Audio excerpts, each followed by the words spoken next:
Halo, selamat malam. Perkenalkan nama saya Aji Syaji. Saya di sini akan memberikan penjelasan tentang hasil tes saya, yaitu membuat sebuah aplikasi mobile manager password app ya. Pada UTS ini saya sekarang di mata kuliah pemrograman bergerak kelas IF 701. Dosen pengampu saya yaitu Bapak Abdul Azam Azhari, Skom Mkom. Tools yang digunakan yaitu IntelliJ IDE 2024 Flutter, kemudian Redmi 4A sebagai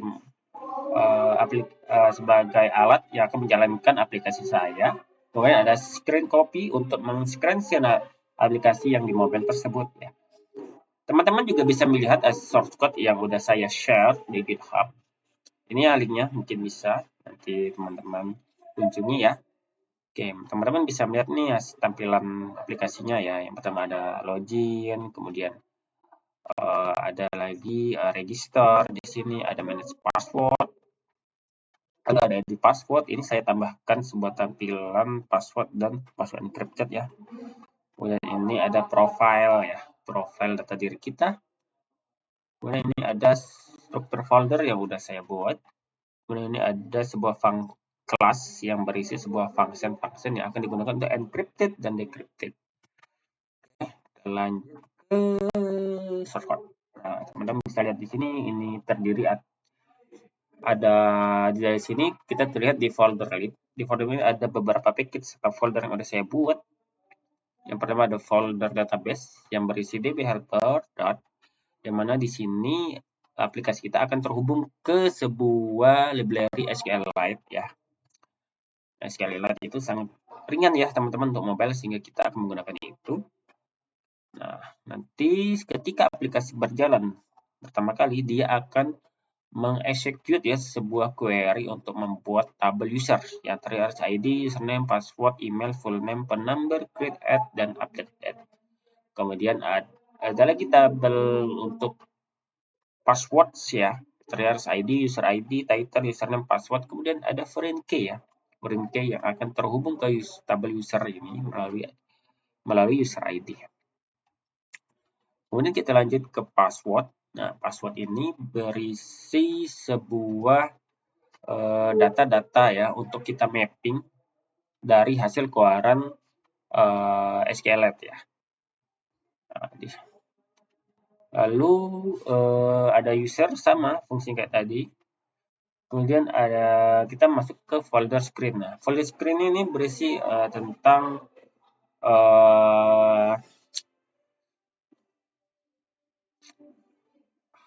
ini ya sebuah menu-menu ya. Di sini tampilan menu ya. Contohnya ada home screen, ada login screen, password screen, profile screen, dan register. Nah, di home screen, kemudian ada login screen. Nah, di sini layar login ya.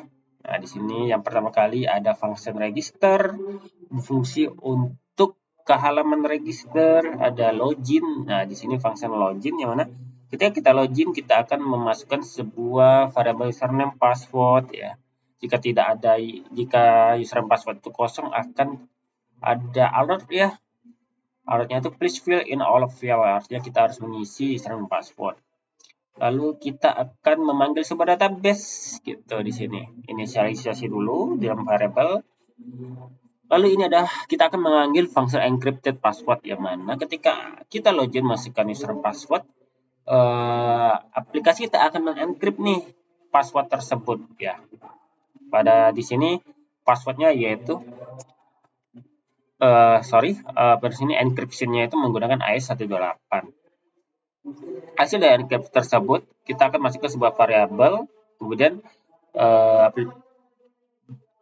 dia akan memanggil DB lalu melakukan query ya username dan passwordnya.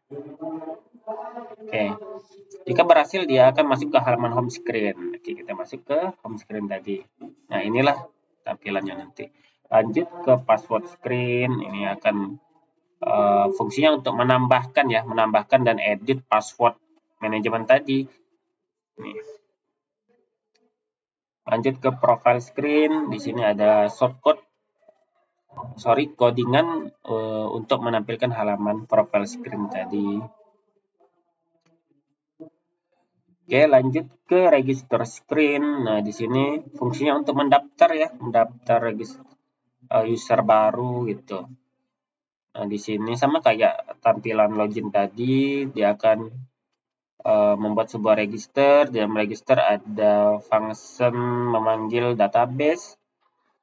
Kemudian kita akan mengencrypt nih passwordnya. Jadi ketika kita mendaftar, password itu akan di-encrypt menggunakan S18 yang mana key-nya itu dari username ya.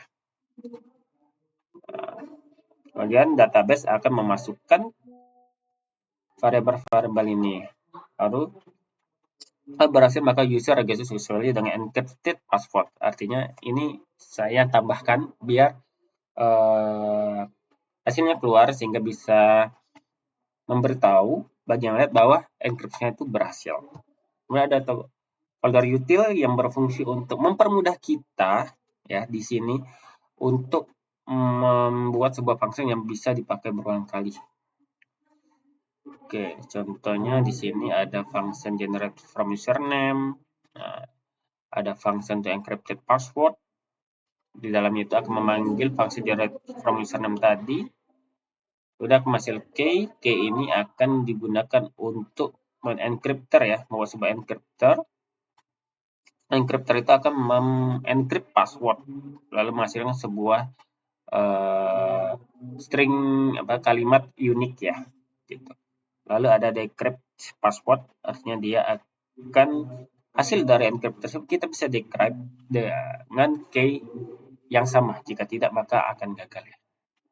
Oke, kita akan menjalankan aplikasinya. Saya akan menjalankan screen copy SCR SRCP.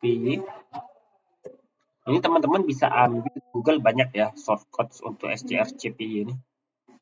Oke, kita akan mendaftar lagi. Aji 3 1 2 3 4 5 6 7 8, emailnya aji@gmail.com, Aji Setiaji 0821 777 6677. Oke, 2323 sorry. Oke, kita ketikkan. Oke, kita bisa melihat bahwa user register successful dengan password yang udah terenkripsi ya. Lanjut kita coba login. Aji 3 1 2 3 4 5 6 7 8. Kita lanjut. Oke, berhasil masuk. Kita lihat password masih kosong. Nah, ini ada halaman profile yang berfungsi untuk menampilkan tadi ya, halaman profile kita. Lanjut ke password, kita akan menambahkan sebuah password di sini, contohnya Facebook ya. Facebook. Oke, lalu di sini username Stephen D. Lanjut passwordnya 240698 sorry 9888. Oke, tambah. Kemudian kita lihat hasil encrypted. Set. Nah, inilah hasil encrypted yang udah kita buat ya dengan AES-128.